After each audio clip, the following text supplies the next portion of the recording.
नमस्कार किसान साथियों, ये वीडियो आपके लिए बहुत ही इम्पोर्टेंट होने वाली है क्योंकि हम इस वीडियो के अंदर बात करने वाले हैं कि जिंक सल्फेट 21% और जिंक सल्फेट 33% के बारे में कि हम जिंक सल्फेट को किसके साथ मिलाकर अपने खेत में छिड़काव कर सकते हैं, किसके साथ मिलाकर हम खेत में छिड़काव नहीं कर सकते।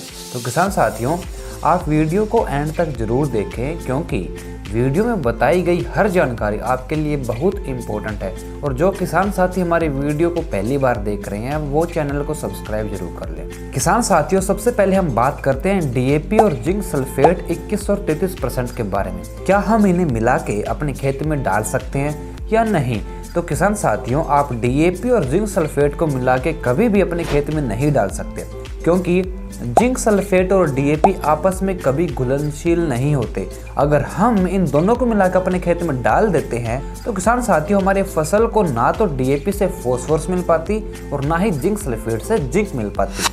ऐसा इसलिए किसान साथियों, जब हम डीएपी और जिंक सल्फेट को मिला देते हैं आपस में तो इन दोनों के अंदर एक रिएक्शन होती है और दोनों मिलके एक ऐसा कंपाउंड बना देते हैं जो पानी में घुलनशील नहीं होता और ये हमारी जमीन की ऊपरी सतह पर ही पड़ा रहता है जिसको हमारा पौधा ग्रहण ही नहीं कर पाता। तो किसान साथियों, ये गलती कभी भी ना करें, जिंक सल्फेट और डीएपी को आपस में मिला के कभी भी खेत में छिड़काव ना करें। तो किसान साथियों, जब हम किसानों को ये बताते हैं कि हमें डीएपी और जिंक मिला के खेत में छिड़काव नहीं करना चाहिए तो सबसे बड़ा सवाल उनका ये आता है कि हमें खेत के अंदर डीएपी भी डालनी है, हमें खेत के अंदर जिंक भी डालनी है, तो इसका छिड़काव करें तो करें कैसे? किसान साथियों, इसका सबसे आसान उपाय यही ही होगा कि हमें खेत में अगर डीएपी और जिंक दोनों डालनी है तो उनके जो खेत में डालने की अवधि है उसको 10 से 15 दिन का गैप होना चाहिए। अगर हमने खेत के अंदर डीएपी डाल दी है तो हमें 10 से 15 दिन के बाद ही उस खेत के अंदर जिंक का छिड़काव करना होगा। और अगर आपने उस खेत में जिंक डाल दी है पहले तो 10 से 15 दिन उसका इंतजार कीजिए, उसके बाद ही हमें खेत के अंदर डीएपी का छिड़काव करना होगा।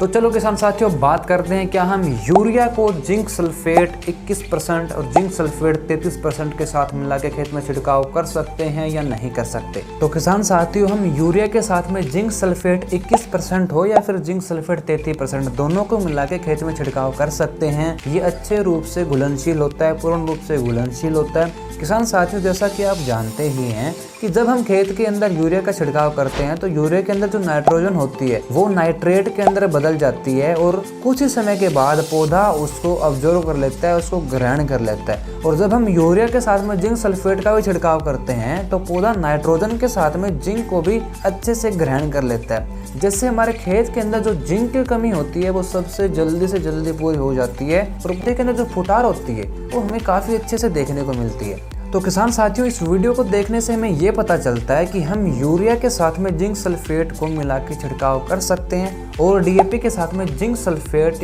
21% हो भले ही वो 33% हो, हमें उसका छिड़काव डीएपी के साथ में कभी भी नहीं करना चाहिए। इसी प्रकार की इम्पोर्टेंट और महत्वपूर्ण जानकारी अगर आपको चाहिए समय समय के लिए तो हमारे चैनल को सब्सक्राइब कीजिए। हम ऐसी वीडियो आपके लिए लेके आते रहेंगे। नमस्कार, जय हिंद, जय भारत।